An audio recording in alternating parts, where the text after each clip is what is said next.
नमस्कार। मैं डॉक्टर रमानिवास शर्मा रमन अपने YouTube चैनल पर साइंस और टेक्नोलॉजी का कॉम्पिटिटिव सेशन लेकर के बच्चों आपके सामने बायोलॉजी का आज का ये दूसरा सेशन। विषय है ह्यूमन डिजीज पार्ट 2। कल हमने इस पर डिस्कस किया है पार्ट 1 में। 2 रोगों को विस्तार से बताया है थ्योरेटिकल डिस्कशन में, और आज भी 2 रोगों का थ्योरेटिकल डिस्कशन करते हुए रोज की तरह 5 सवाल, 5 सवालों का डिस्कशन आज के सेशन में करेंगे। चैनल को सब्सक्राइब करना, चैनल को लाइक करना, चैनल को शेयर करना, ये आपकी जिम्मेदारी है। आने वाली जो कॉम्पिटिटिव एग्जाम्स है वो अब नज़दीक है। प्रोफेशनल एग्जामिनेशन बोर्ड में पटवारी की है, वन रक्षक की है, जेल प्रहरी की है, सारी परीक्षाओं में अब साइंस और टेक्नोलॉजी महत्वपूर्ण सब्जेक्ट के रूप में शामिल हो चुका है। इसलिए साइंस और टेक्नोलॉजी के सब्जेक्ट को अब पढ़ना अत्यंत आवश्यक हो चुका है। इसलिए चूंकि इसमें सॉलिड मार्क्स मिलते हैं आपको, इसलिए इसको महत्वपूर्ण विषय मान करके आप पढ़ने की कोशिश कीजिए। जैसा कि हमने कहा कल के सेशन में कि कॉमन मनुष्य में होने वाले रोग बैक्टीरिया के द्वारा होते हैं, वायरस के द्वारा होते हैं, फंगस के द्वारा होते हैं, प्रोटोजोआ के द्वारा होते हैं और कुछ कृमियों के द्वारा होते हैं। चूंकि आज पार्ट 2 है, इसके पहले वाले सेशन में हमने 2 बैक्टीरियल डिजीज को थ्योरेटिकल समझाया था। एक थी डिसेंट्री और दूसरा था प्लेग। बच्चों, आज बारी है डिप्थीरिया और कॉलरा की। आज इन 2 रोगों के बारे में विस्तार से आपको समझाएंगे और इन्हीं से जुड़े हुए और 5 सवालों को आज आपसे पूछेंगे। तो चलते हैं थ्योरेटिकल सेशन पर और डिप्थीरिया के बारे में। चूंकि बैक्टीरियल डिजीज पर यह सवाल पूछा जाता है कि कौन कौन सी महत्वपूर्ण बैक्टीरियल डिजीज हैं, उसके लिए एक डायग्रामेटिक आपको याद हो जाए, उसके लिए एक डायग्रामेटिक रिप्रेजेंटेशन हमने बनाया। बीच में बैक्टीरियल डिजीज लिखा, कौन कौन सी होती हैं ये देख लीजिए। टाइफाइड होता है, कॉलरा होता है, डायरियल डिजीज होती हैं, निमोनिया होता है, डिप्थीरिया होता है, कफ बूफिंग कफ होता है, ट्यूबरकुलोसिस होता है। ध्यान रखिएगा, ये जितने हम 1 2 3 4 5 6 7 रख रहे हैं, सब बैक्टीरिया से उत्पन्न होने वाले।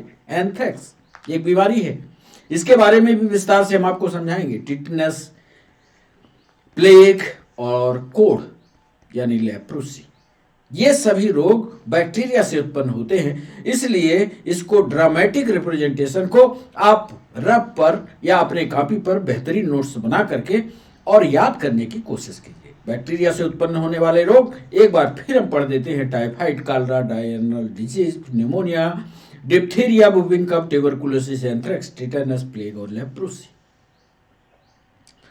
ताकि जब आपके कॉम्पिटिटिव एग्जाम में पूछे कि निम्न में से कौन सा रोग बैक्टीरिया के द्वारा होता है, तो यदि इतने आपको 11 रोग याद रहेंगे तो बैक्टीरिया के इन रोगों के अलावा कुछ लिखा होगा तो वो दूसरे से होगा।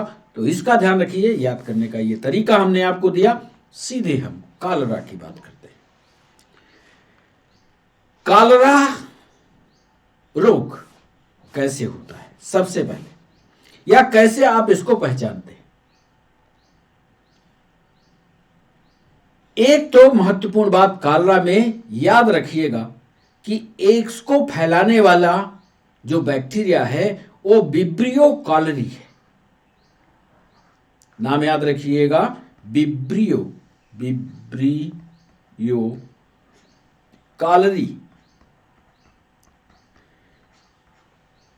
ये फैलाता है, ये बैक्टीरियम है और यह मुख के द्वारा अंदर घुसता है। और मुख के द्वारा यह बैक्टीरिया कब अंदर घुसेगा? जब आप कंटामिनेटेड भोज्य पदार्थ को ग्रहण करोगे। जो इंग्लिश वाले बच्चे हैं वो जरा इसको अच्छे से ध्यान से पढ़ लें। हिंदी हम बोल ही रहे हैं तो लिखा हुआ है vibrio cholerae, the causative bacterium enter the mouth with faecally contaminated food or drink. को जो भी गंदा खाना आप कंटामिनेटेड भोज्य पदार्थ ग्रहण करोगे, उसी समय आपके शरीर के अंदर मुख्य द्वारा विब्रियो कैलोरी अंदर चला जाएगा। अब ये क्या करता है, विब्रियो कैलोरी यहां से क्रॉस करता हुआ, ये देखिए यहां से क्रॉस करता हुआ छोटी आंत में सबसे पहले पहुंचता है, स्मॉल इंटेस्टाइन में। याद रखिएगा, सबसे पहले स्मॉल इंटेस्टाइन में पहुंचता है।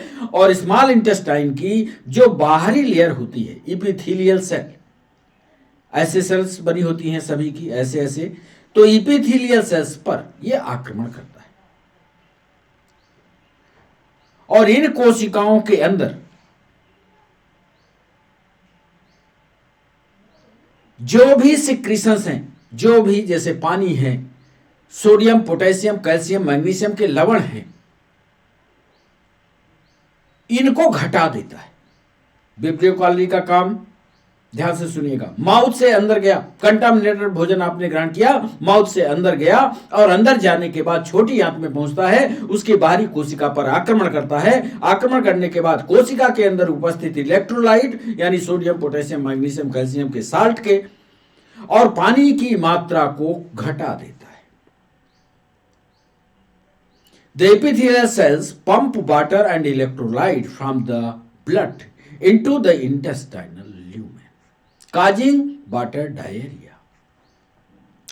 अब क्या करता है, ये एपिथेलियल सेल्स जो पानी को और इलेक्ट्रोलाइट को बाहर निकालती हैं, वो छोटी आंत के गड्ढे में डाल दिया जाता है। ध्यान रखना बच्चों, ये ब्लड से भी पानी को खींच लेता है। विब्रियो कैलोरी में एक विशेषता है कि ये ब्लड से भी पानी को खींच लेता है। खाने से तो खींचे, कोशिका से तो खींचा, सारे पानी को खींच करके छोटी आंत के गड्ढे में डाल देता है। और जैसे ही पानी की मात्रा बढ़ी, तुरंत हमें बाहर लैट्रिन के लिए जाना पड़ता है। अब पतली लैट्रिन तो हुई, इसके साथ ही साथ यदि ये रास्ता एनस के थ्रू नहीं निकली तो माउथ के द्वारा भी निकलती है। दोनों स्थितियों में ध्यान से सुनिएगा, दोनों स्थितियों में हमारे शरीर में पानी और कैल्शियम, सोडियम, पोटेशियम के साल्ट की कमी हो गई।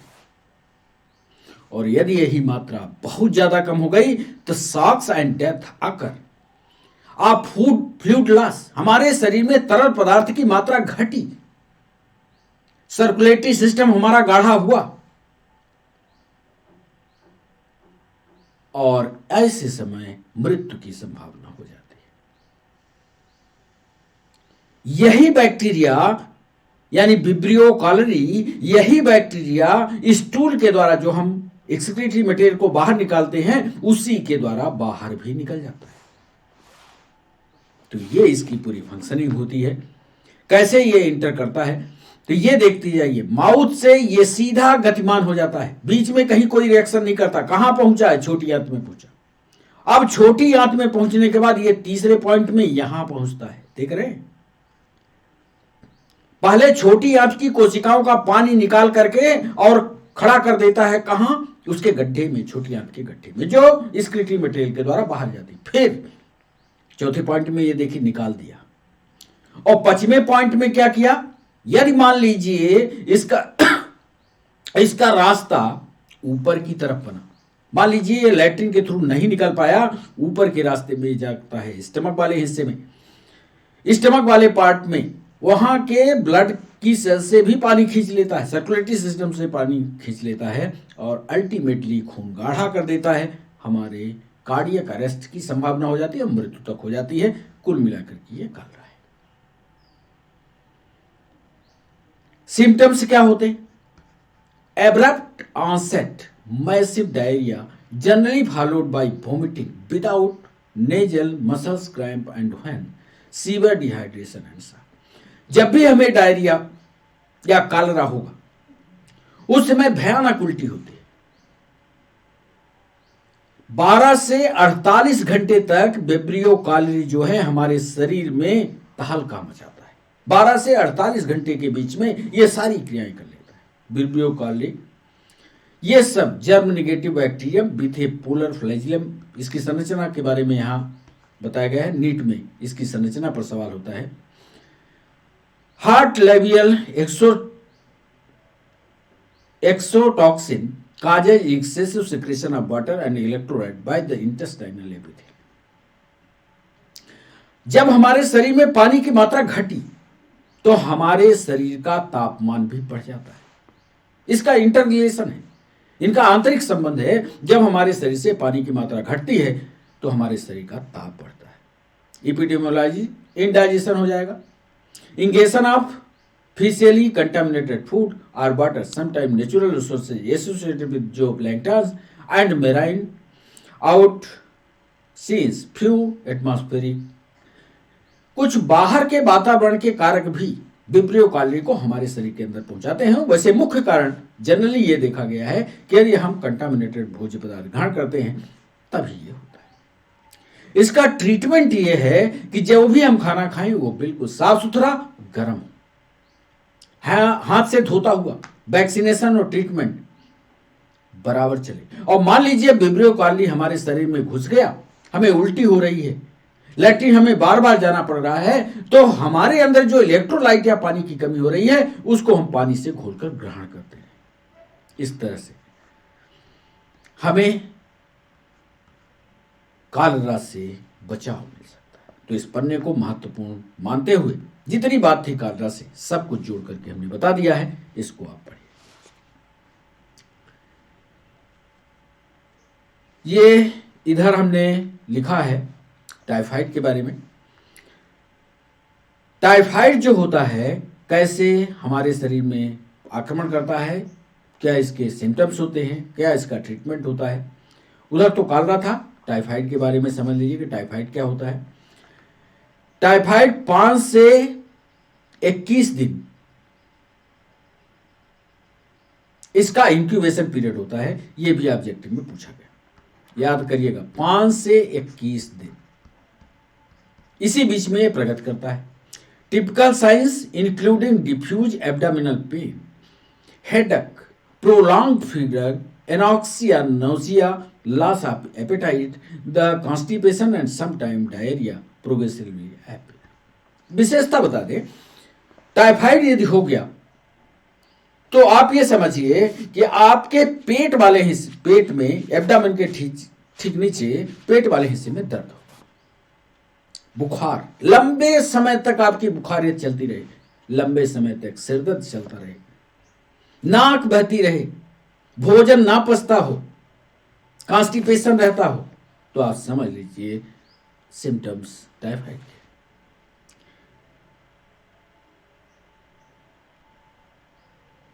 दिन के समय एक और विशेषता है जिसको टाइफाइड होता है, दिन के समय नींद का आना, उबासी आना, और रात के समय नींद ना आना, यह भी टाइफाइड का लक्षण। Possible complications include gastrointestinal haemorrhage, perforation, heart failure and encephalitis. यदि मान लीजिए टाइफाइड ने अपना आक्रामक रुख अपना लिया तो आपकी आंतों में छेद हो सकता है और ऐसी अवस्था में मृत्यु भी होती है। Effective antibiotics are available and the progress in patient under treatment is usually favourable. सबसे बड़ी इसकी दवाई यह है टाइफाइड फीवर की कि इसमें एंटीबायोटिक के हाई डोज दिए जाए। जो भी एंटीबायोटिक आते हों, कोई भी एंटीबायोटिक चलेगा, यदि एंटीबायोटिक के हाई डोज दे दिए जाए तो टाइफाइड को खत्म किया जा सकता है।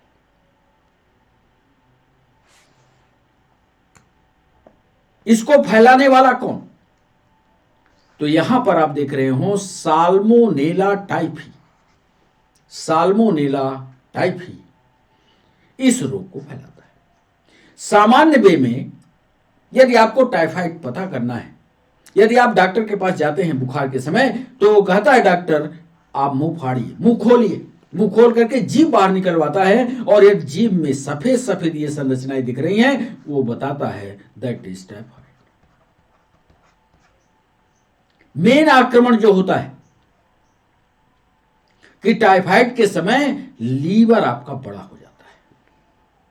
अब लीवर आप साइड देख लीजिए, बायां है कि दायां है, और जिधर लीवर बड़ा होगा उसी तरफ आपके दर्द होगा। साथ ही साथ आपके इंटेस्टाइनल वाले रीजन में, आंत वाले रीजन में छोटे छोटे छेद हो जाएंगे, अल्सर हो जाएगा और मृत्यु की संभावना हो जाएगी। ये होता है इसका लक्षण। अब चलते हैं, दो रोगों को बताया, एक तो हमने आपके साथ डिस्कस किया कालरा, दूसरा किया टाइफाइड, दोनों बैक्टीरियल डिजीज थी। अब जब अगला सेशन लाएंगे तो फिर दो रोग लेंगे। इस तरह से सारे रोगों का डिस्कशन आपके साथ करते चलेंगे ताकि आपको याद हो जाए। साल्मोनेला टाइफी टाइफाइड के लिए है। आइए, पहला सवाल आपके स्क्रीन पर ये रहा। निम्न में से किसकी कमी के कारण, निम्न में से किसकी कमी के कारण, एक रोग आपने सुना होगा, उसको हम लिख रहे हैं क्वार्सिओकर, क्वार्सिओकर,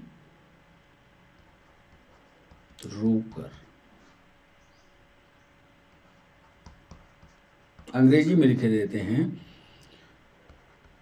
क्वार्सिओकर, रोकर बीमारी होती है।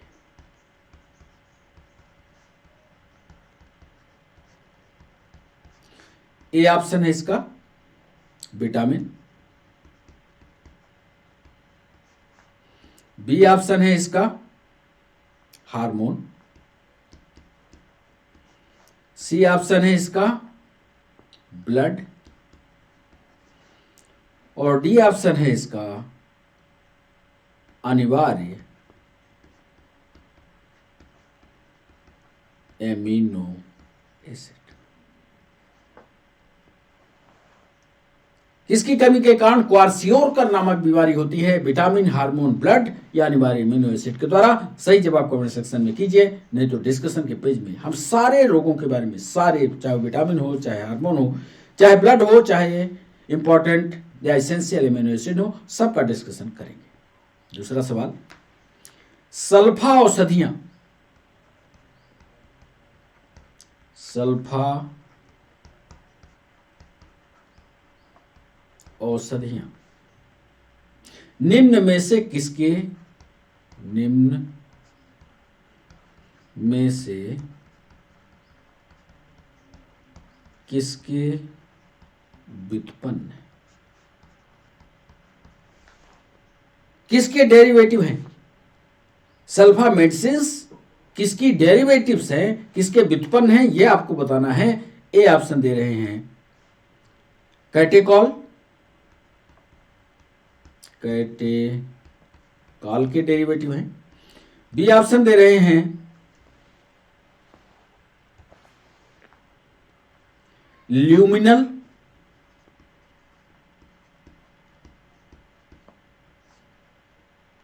जेल प्रहरी में ये 2015 में सवाल पूछा गया था। फिनाल और डी ऑप्शन दे रहे हैं टिंचर आयोडीन।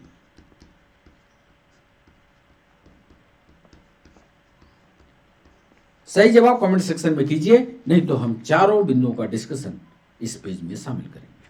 तीसरा सवाल, निम्न में से कौन सी, निम्न में से कौन सी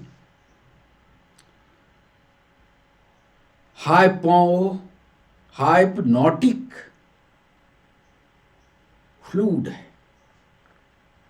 कौन सी हाइप्नोटिक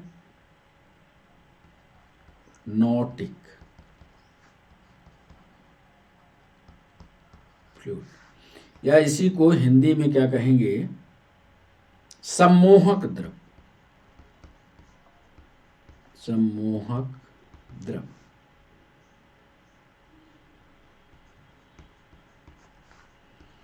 ए ऑप्शन दे रहे हैं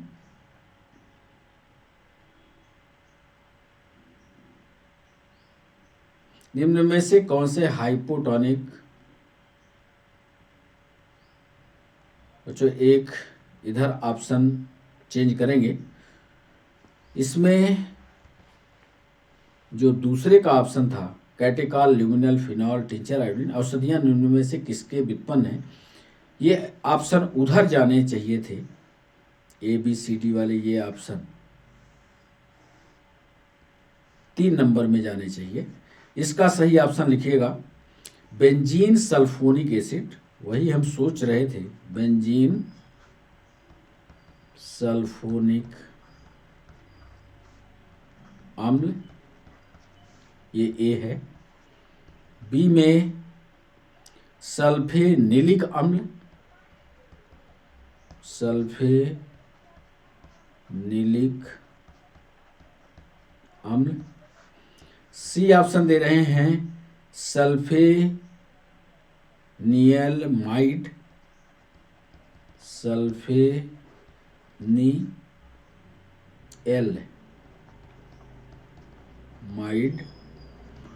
और डी ऑप्शन दे रहे हैं एमिनो बेंजोइक अम्ल, एमिनो बेंजोइक अम्ल। इसमें ये ऑप्शन काम करेंगे। सल्फा औषधियां निम्न में से किसके व्युत्पन्न है, बेंजीन सल्फोनिक अम्ल के, सल्फोनिलिक अम्ल के, सल्फेनिलमाइड के, एमिनो बेंजोइक अम्ल। सल्फा औषधियां किससे बनती हैं, किसके व्युत्पन्न है, ये बताना है। और इसके लिए जो अगला है इसको यहां चाहे तो काट दें। अगला जो हमने सवाल पूछा, कौन सी हाइपोटॉनिक फ्लूइड है, निम्न में से कौन सा हाइपोटॉनिक या सम्मोहक द्रव है, यह आपको बताना है। क्या वो कैटेकॉल है, बी ऑप्शन क्या यह ल्यूमिनल है, सी ऑप्शन क्या वह फिनॉल है, और डी ऑप्शन क्या वह टिंचर आयोडीन है। सही जवाब कमेंट सेक्शन में कीजिए। चौथा सवाल आपके स्क्रीन पर, टाइफाइड के उपचार में, टाइफाइड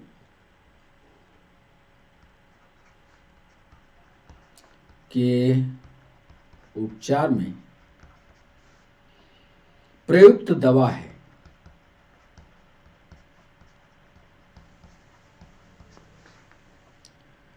ए ऑप्शन क्लोरोमाइसिटिन, क्लोरोमाइसिटिन।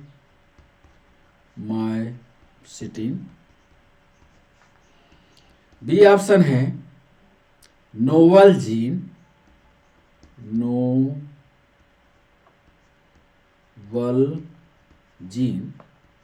ये दवाइयाँ पुरानी हैं, अब तो शायद मार्केट में इनके नाम बदल जा चुके हैं। Paracetamol, paracetamol.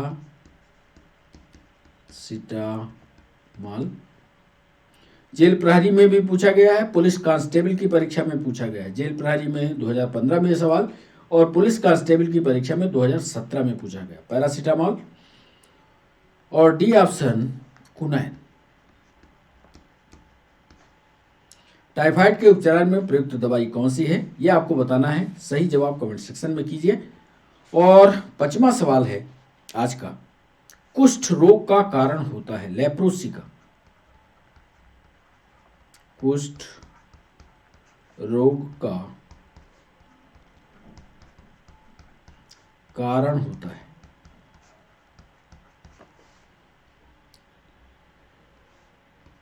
ए ऑप्शन क्या वायरस है, बी ऑप्शन क्या बैक्टीरिया है, सी ऑप्शन क्या माइक्रोप्लाज्म है,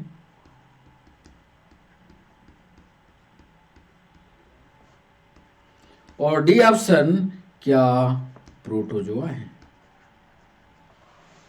कुष्ठ रोग का कारण क्या है ये आपको बताना है। क्या वायरस है, क्या बैक्टीरिया है, क्या माइक्रोप्लाज्म है, क्या प्रोटोजोआ है। सही जवाब कमेंट सेक्शन में कीजिए। और अब हम लिए चलते हैं आपको पहले सवाल की ओर। पहले सवाल में हमने आपसे पूछा है, निम्न में से किसकी कमी के कारण क्वार्सियोकर नामक बीमारी होती है। इसका सही जवाब, पहले सवाल का सही जवाब होगा अनिवार्य एमिनो एसिड। क्वारसियोकर नामक बीमारी के क्या लक्षण है? क्वारसियोकर, ये आप देखिए, बहुत सारे बच्चे ये सोचते रहेंगे क्वारसियोकर नामक बीमारी जो है विटामिन की कमी से होती है, हार्मोन की कमी से होती है, ब्लड की कमी से होती है, लेकिन ऐसा नहीं है। एएनएम की और प्लाटून कमांडर की परीक्षा दोनों में ये सवाल पूछा गया है। अनिवार्य एमिनो एसिड, आइए विस्तार से इसको लिख करके आपको बताते हैं कि जीवों में पाए जाने वाले, जीवों में पाए जाने वाले कुछ एमिनो अम्ल ऐसे हैं, कुछ एमिनो एसिड ऐसे हैं जो मनुष्य सहित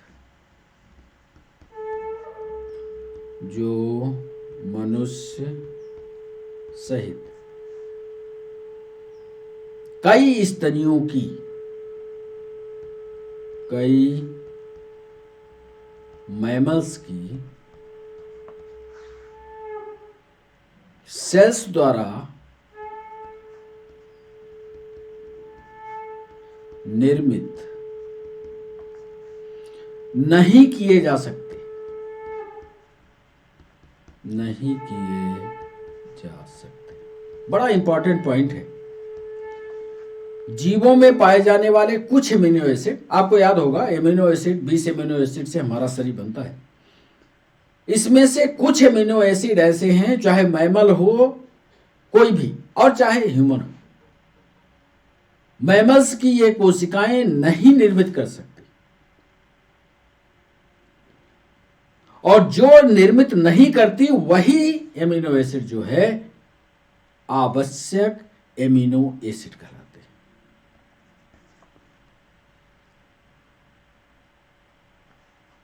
जो amino acid human body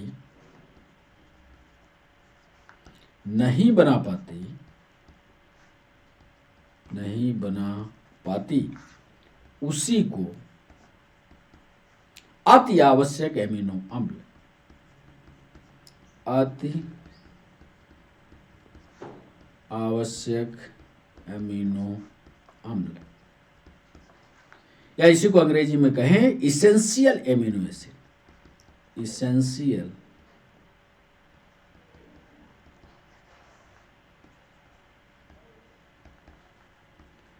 amino acid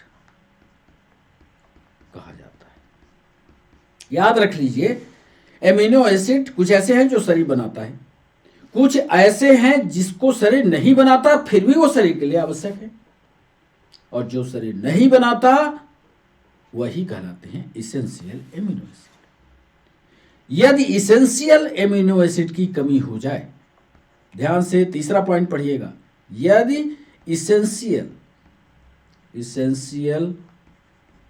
amino acid की कमी हो जाए तो मनुष्य में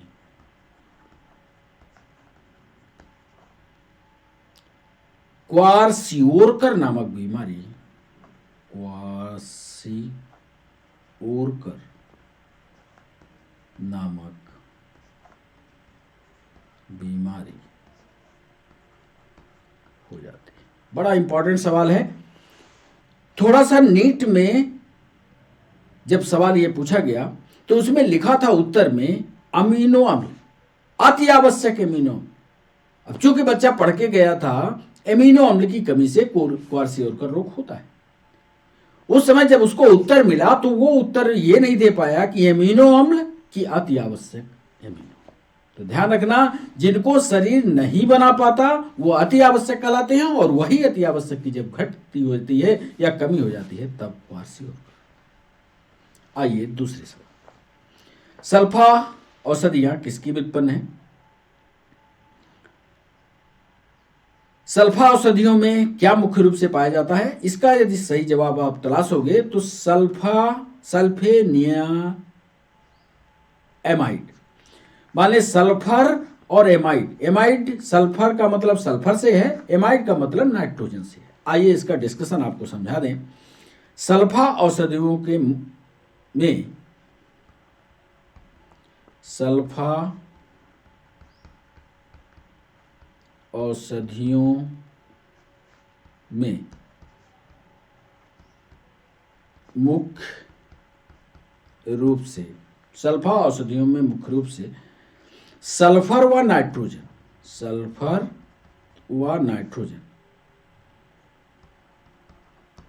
पाए जाते हैं। जितनी भी सल्फा औषधियां होगी तो एक पॉइंट तो सल्फर और नाइट्रोजन का पाया जाना। सबसे पहली सल्फा औषधि, ये सवाल पूछा गया वन रक्षक की परीक्षा में, सबसे पहली सल्फा औषधि का नाम बताइए। दूसरे में लिख रहे हैं सबसे पहली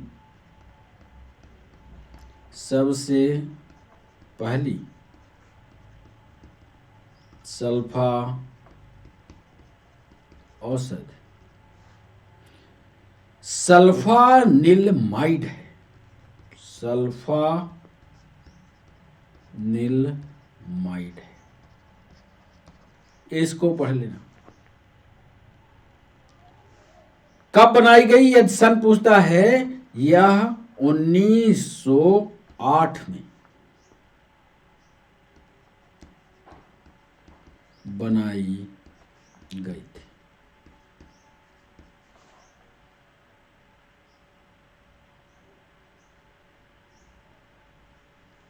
तीसरा पॉइंट, सल्फा औषधियां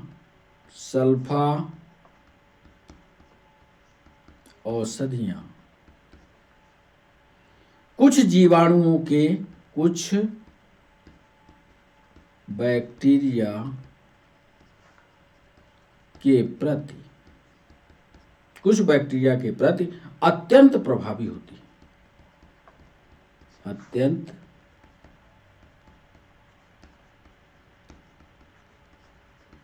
प्रभावी होती है। कुछ ऐसी दवाइयां हैं सल्फा, जिसमें सल्फर और नाइट्रोजन है, कि वो बैक्टीरिया का नामो निशान मिटा देती है। एक सवाल में यह पूछा गया कि क्या सल्फा औषधियों का इस्तेमाल पशुओं में भी होता है? चौथे पॉइंट पर लिखिएगा, कुछ सल्फा औषधियों का इस्तेमाल पशुओं के लिए भी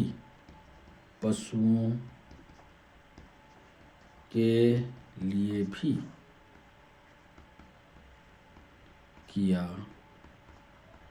जाता है। तो ये 4 पॉइंट दूसरे सवाल के साथ याद रखें। कौन सी हाइपोटोनिक फ्लूइड सम्मोहक द्रव है? तीसरा सवाल हमने पूछा और इसका सही जवाब होगा ल्यूमिनल। नींद की दवाई जब आप लेने जाते हैं तो यार नींद की दवाई के साथ ये नाम आपने सुना होगा? नहीं, नींद की दवाई में ये कंपोजिशन देखा होगा जिसको ल्यूमिनल कहते हैं। आइए सम्मोहक द्रव को समझाएं आपको। हाइप्नोटिक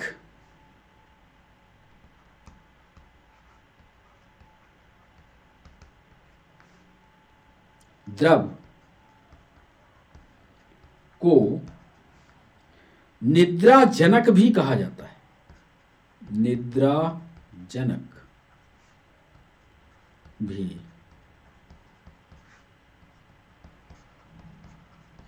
इसका दूसरा नाम नींद लाने वाला भी है। एक चीज,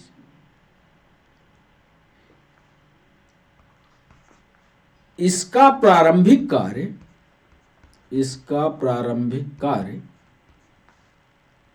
नींद लाना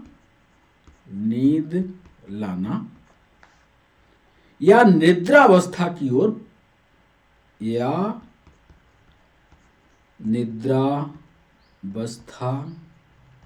ओर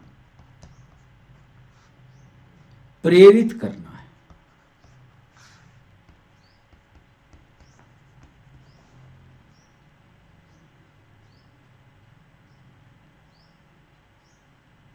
इसका उपयोग कहां कहां होगा, ये भी लिख लेते हैं। हाइप्नोटिक फ्लूइड का इस्तेमाल कहां कहां होता है? अनिद्रा के उपचार में, जिसको नींद ना आती हो, अनिद्रा के उपचार में इसका उपयोग, तथा अनिद्रा के उपचार में तथा शल्य चिकित्सा या ऑपरेशन के समय, शल्य चिकित्सा के समय बेहोशी लाने के लिए होता है, निश्चेतक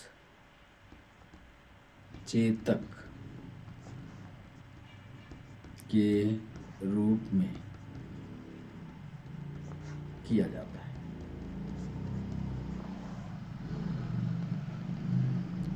और अंतिम में यह पॉइंट लिख लीजिएगा कौन सा हाइपोनोटिक फ्लूइड है, तो लिखिएगा ल्यूमिनल। ल्यूमिनल एक हाइप्नोटिक फ्लूइड या सम्मोहक द्रव कहलाता है। अब इस सम्मोहक द्रव का कैसे इस्तेमाल करना है, यह डॉक्टर खुद करता है। यदि ल्यूमिनल का इस्तेमाल करके और किसी आदमी को सुलाया जा सकता है, उसको बेहोशी की अवस्था में ले जाया जा सकता है, तो निद्रा अवस्था के लिए काम आता है। प्रारंभिक काम होता है इसको नींद को लाना या निद्रा अवस्था की ओर प्रेरित करना, इसका प्रारंभिक काम। टाइफाइड के उपचार में प्रमुख दवा कौन सी है? एक तो टाइफाइड का दूसरा नाम मोती झरा भी है। मोती झरा से भी जोड़ करके एक सवाल पूछा गया है, सारे उत्तरों को हम लिखे देते हैं। इसका क्लोरोमाइसिटिन का इस्तेमाल होता है। टाइफाइड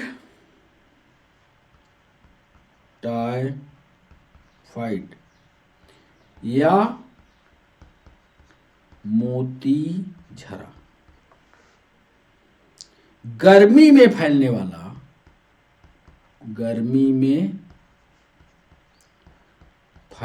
वाला एक संक्रामक रोग है। मोती झरा जो होता है ये गर्मी में फैलता है। यह विश्व के सभी कोने में है। यह विश्व के सभी कोनों में, मतलब संसार में ये हर जगह होगा टाइफाइड, ये पक्का मान लीजिए। होता कैसे है? यह रोग पॉल्यूटेड वाटर, प्रदूषित जल, गंदा पानी पी लिया आपने, प्रदूषित जल, भोजन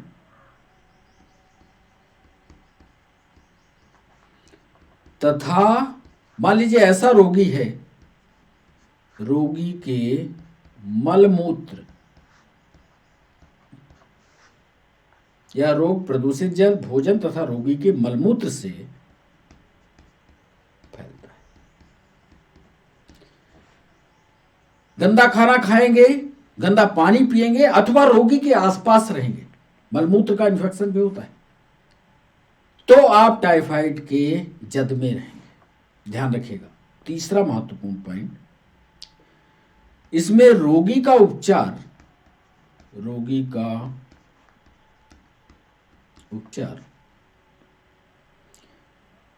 क्लोरोमाइसिटिन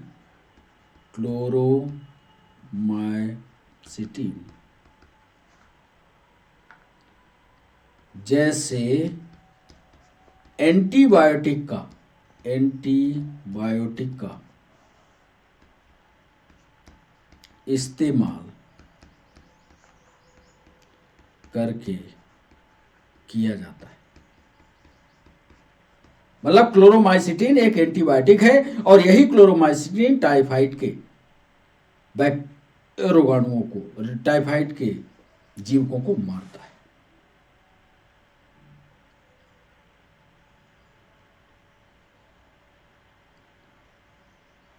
तो ये 3 पॉइंट चौथे सवाल पर याद रखिएगा।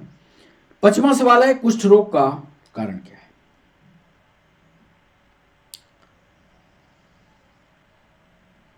एक चीज और बता दें, टाइफाइड और मलेरिया में थोड़ा सा डिफरेंस है, एक लाइन और लिख दें इधर 5वें पॉइंट में।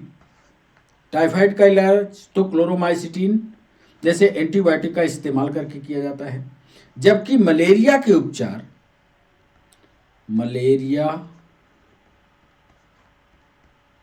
का उपचार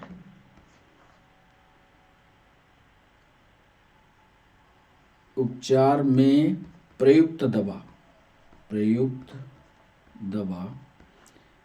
कुनैन है, जिस पर कल हम लोगों ने काफी डिस्कशन किया है। कुनैन है, क्लोरोक्वीन है। अब ये देखिए क्लोरोमाइसिटिन नहीं है, क्लोरोक्वीन है।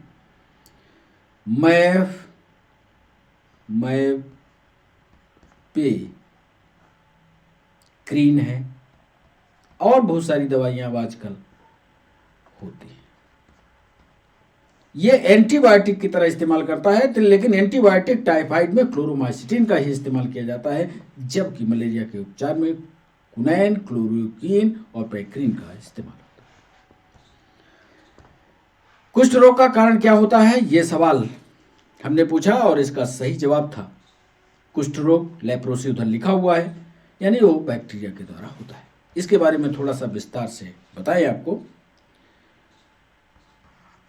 कुष्ठ एक जीवाणु जनित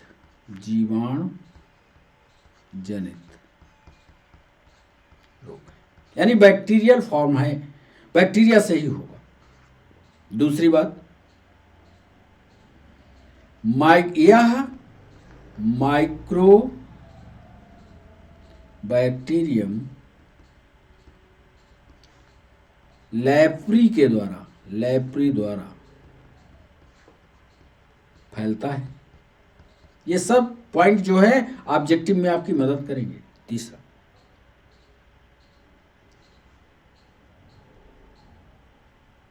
कुष्ठ, ये इंपॉर्टेंट है तीसरा पॉइंट, कुष्ठ रोग से मनुष्य की स्किन यानी त्वचा, और सबसे जरूरी ये जो नीट में पूछा गया कि कुष्ठ रोग तो सामने दिख जाता है कि उसकी चमड़ी सफेद हो गई और हम ये मान लेते हैं कि उसकी त्वचा प्रभावित हो गई। यहां यह समझना कि कुष्ठ रोग से मनुष्य की त्वचा तथा नर्व्स प्रभावित होती है। नर्व्स यानी तंत्रिका प्रभावित होती है।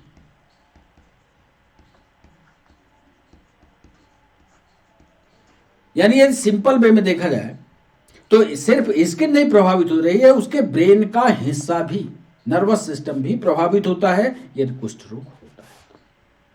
ध्यान रखना। और यदि लंबे समय तक कुष्ठ रोग आपके शरीर में रह जाए, या लंबे समय तक जिसको कुष्ठ रोग रहता है उसका क्या क्या समाप्त हो जाता है, चौथे पॉइंट में लिखे देते हैं। इससे हाथ और पैर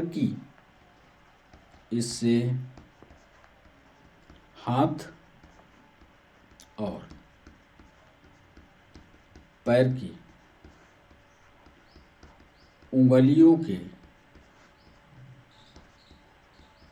ऊतक यानी टिश्यू, हाथ और पैर की उंगलियों के ऊतक धीरे धीरे नष्ट हो जाते हैं।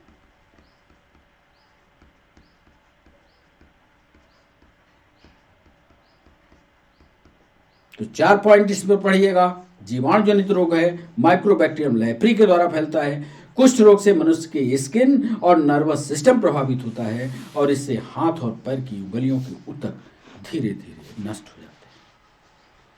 तो बच्चों 5 सवाल इसी के साथ पूरे होते हैं।